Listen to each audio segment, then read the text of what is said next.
So today let us talk about office politics. What is office? Office, in the olden days, office was a place where we used to go and spend time from maybe 10 to 5 or 8 to 6 or whatever and come back. Today, the meaning of office is totally changed. Office can be virtual, office can be real.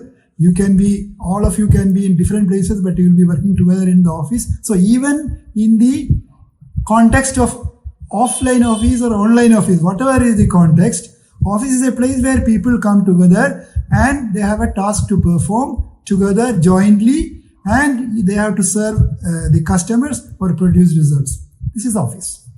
And what is politics? Politics actually means dynamics, a play of forces. Politics means play of forces. So when people with different background come together and work together, there is always the interplay of their communication, their interfaces, their influences, their apprehensions, expectations. So all these things lead to certain behaviors which are interpreted or misinterpreted in a certain manner by other people, and because of these dynamics, it can result into conflicts. It can result into lack of productivity. It can result into so many consequences. So when there is office, when there is office, or when people come together and work, there can be this sort of emotional issues and problems arising out of these interfaces and mismatches. So this is office politics. This is a reality. So first and foremost, if you have to deal with office politics, understand that it is a reality. There is nothing to be ashamed about it, nothing to sweep it under the carpet. When people come together, there will be misperceptions and conflicts. So when you take an office, as I told you, office can be offline or online, but whatever it is, who are all the parties, who are all the stakeholders in an office? First is the person, you. You are the central, the pivotal person in the office. Okay, so you are there. Now, who are the other people in the whole set of interfaces and communications? Your boss, naturally, you report to somebody. Your work is being supervised and coordinated by somebody. So you are there, your boss is there. Then there is a team which probably you supervise or coordinate. So there are the subordinates. I don't like to call them subordinates, the team members. So boss, team members. Then there are your contemporaries, your peers, those who are in other functions but with whom you are to deal with. And then there are other stakeholders. The other stakeholders can be your external customers, can be the internal customers, can be third parties, consultants, suppliers, various types of stakeholders. So if you take a 360-degree perspective and put yourself in the middle, then you will find that, working in an office is in fact quite a complex thing, because there is a cobweb of relationships and interfaces which actually create the emotional situation in which you are working. Therefore, office politics, or the play of the dynamics of relationships and interfaces, can happen, can create mismatches, can create confusions, and from between any of these stakeholders, you and those stakeholders, or between them also. So that is the relevance of office politics. That is the reality of office politics. This is the context of office politics.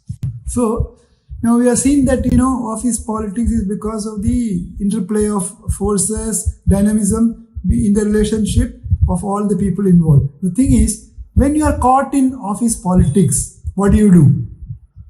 Well, there are three things you can do. One is you don't do anything. You say that, oh, this is my fate, what can I do? I'll live with it. Now, this is despondency.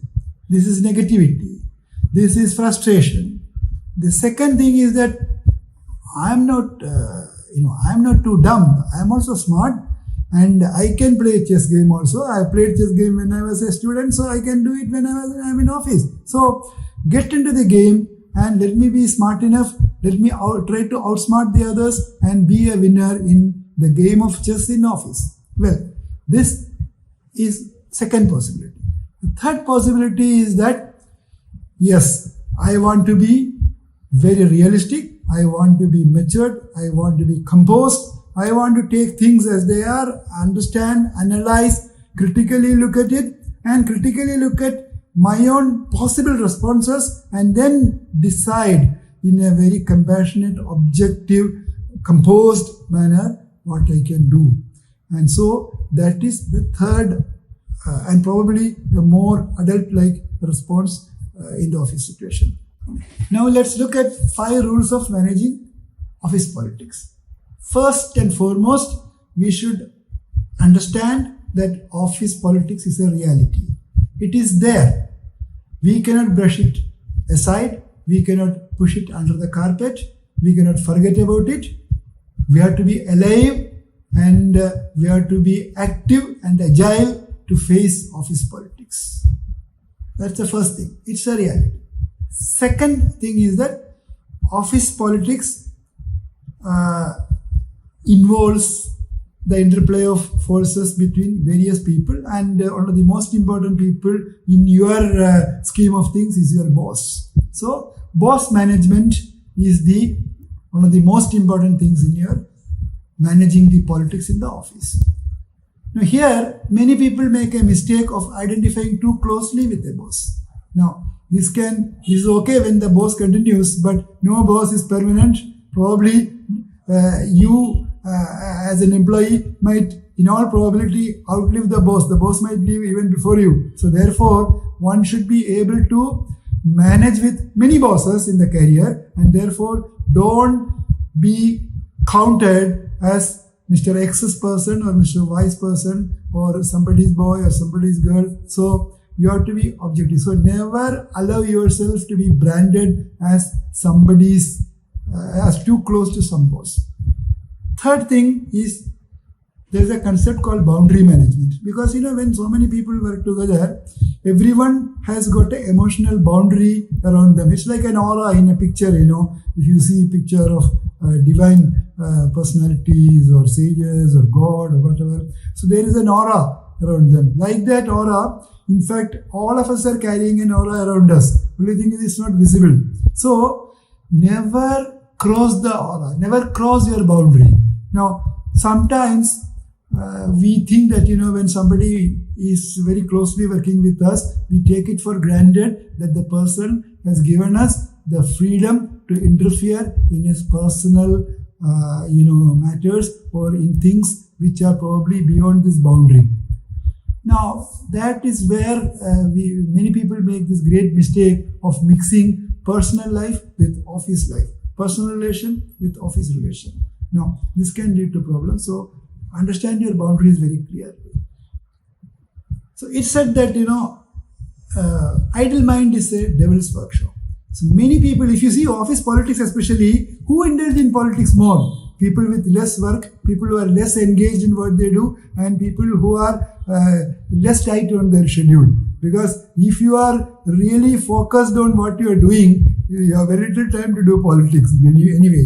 So, one of the things is that, be engaged, be focused, be, very clear about commitment to deliver, and, try to see your relationship and interfaces with others in your set of relationships from the point of view of performance. If you do this, if you have this focus and this engagement, then you will have probably by nature less time to do politics. So this is a habit which you can acquire, practice, and then you will find that, people will not expect from you politicking or, gossiping or carrying tales or whatever it is, So lastly, everyone has got a personal brand, a brand image that you are carrying within the organization also. So keep your brand image very clear. So the thing is that, be genuinely interested in other people